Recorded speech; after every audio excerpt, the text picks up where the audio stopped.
काय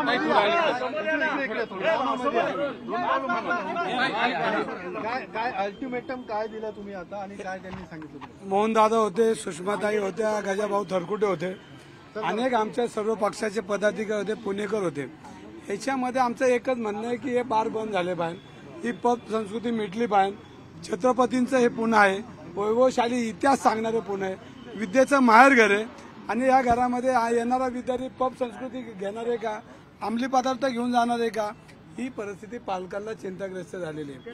ज्या पद्धतीने अपघात झाला आणि ज्या पद्धतीने तपास यंत्रणेचे 2 एफआयआर झाले आणि त्या दिवशी पुणेकरांचं आंदोलन झालं, त्याच्यामध्ये 2 एफआयआरमध्ये बिल्डरला आणि त्या मुलाला कसं वाचवले आपण सगळ्यांनी बघितलं.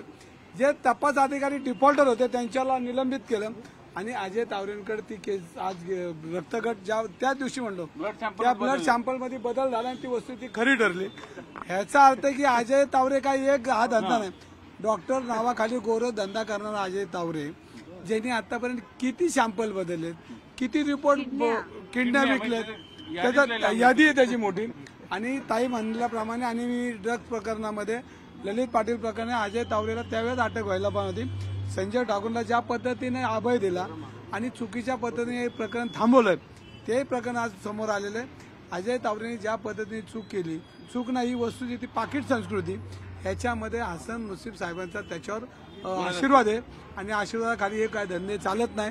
तुमच्या माध्यमातून मला कळलंय की हसन मुश्रीफ म्हणले जे आरोप केले दंगेकरांनी माफी मागावं, ते ज्येष्ठ मी त्यांच्या पाया पडायला जातो. पण एक आठ आहे की पुण्यातली पब संस्कृती संपली पाहिजे. पुणेकरांच्या वतीने मी त्यांच्या पाया पडायला बी तयार. नाही ना, आबरू नुकसान दावा दाखल केला तर माझ्याकडे काय मिळणार आहे? मला त्यांनी तुरुंगात टाकलं तरी काय हरकत नाही, माझ्याकडे पैसे नाही. तुम्ही आरोपावर निश्चित आहात? मी आरोपावर निश्चित आहे, पण पब संस्कृती ज्या दिवशी संपेल त्या दिवशी हसन मुश्रीफांचे पाय धरायला मी पुण्यातून जाईल. Okay, thank you. चला अमित शाह म्हणलं की 3ऱ्या 4थ्या कमलच आमचं हे झालेलं आहे, 300 जागा पार झालेल्या. एक बाईट करायचं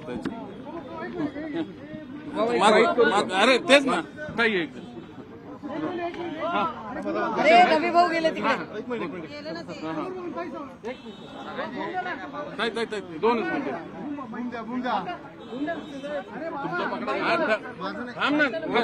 हॅलो. अरे मला तर अमित शहाच्या जोर करायचं आता बनतो. नाही अमित शहाच्या एकच जनता बाईट. अमित शहानी दावा केला की मी विचारतो ना, मला माहिती ना बाबा, विचार कधी सांगायचे मला ते विचार. अमित शहानी झालं का? अमित शहानी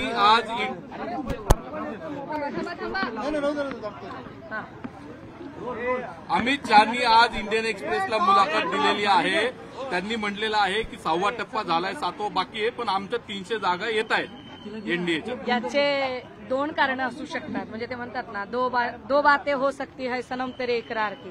तर याच्यातली पहिली गोष्ट कदाचित एक ही असेल की अमित शहा यांना खरंच ग्राउंड रियालिटी अजिबात माहीत नाहीये आणि ते एसीत बसून अशाच उंटावरून शेळ्या हाकत आहेत. किंवा एक दुसरं कारण असं असू शकतं की त्यांना ग्राउंड रियालिटी माहीत आहे, परंतु जनतेचा मॅन्डेट ते नाकारताहेत, जनतेचा मॅन्डेट त्यांना मान्य नाहीये. आणि या सगळ्यांमध्ये मग एकूण लोकशाहीचा महोत्सव म्हणून घेतली जाणारी जी निवडणूक आहे, त्या निवडणुकीमध्येच काही काळबेरं करण्याचा प्रयत्न आहे का? मग त्या सगळ्या निवडणूक प्रक्रियेवर आम्हाला संशय घ्यायला जागा आहे. कारण ज्या पद्धतीने जवळपास 1 ते 1.25 कोटी मतं वाढलेली आहेत, या वाढलेल्या मतांमुळे शंका घ्यायला खूप वाव आहे. कित्येक ठिकाणी म्हणजे मुंबईमध्ये माझे सख्खे मामा जे 30 वर्षापासून मतदान करतात, त्यांचं नाव, त्यांचं आणि त्यांच्या पत्नीचं नाव बांद्र्याच्या यादीमध्येच नव्हतं. हे फार विशेष आहे. असे जर प्रत्येक 10,000मध्ये समजा 100 जरी नावं जरी बाजूला गाळली तरी खूप मोठा घोळ होऊ शकतो. मला वाटतं अमित शहा यांनी या 2 पैकी कोणतं कारण गृहीत धरून सांगितलेलं आहे हे त्यांचे दूत म्हणून इथे देवेंद्रजींना एकदा विचारलं पाहिजे. त्यांनी असंही म्हटलंय त्या मुलाखतीमध्ये 2024च नाही तर 29 मध्ये देखील नरेंद्र मोदी पंतप्रधान होतील. का म्हणजे बाबा दुर्दम्य आत्मविश्वास आहे. जिथे मोदीजी स्वतः मैं स्वयं ईश्वर का अवतार हूं असं म्हणू शकतात, तो मोदी है तो मुमकिन आहे बाबा. इतके खोटं बोलणारे लोक जर असू शकतात या देशामध्ये, तर मला असं वाटतं की काही त्यांनी लाजावं, आता त्याच्यावर फार इरसाल म्हणे ती सांगित नाही, पण काही त्यांनी लाजावं, काही आम्ही लाजावं, एवढ्या खोटं बोलणाऱ्या लोकांशी आपण म्हणजे बोलूच शकत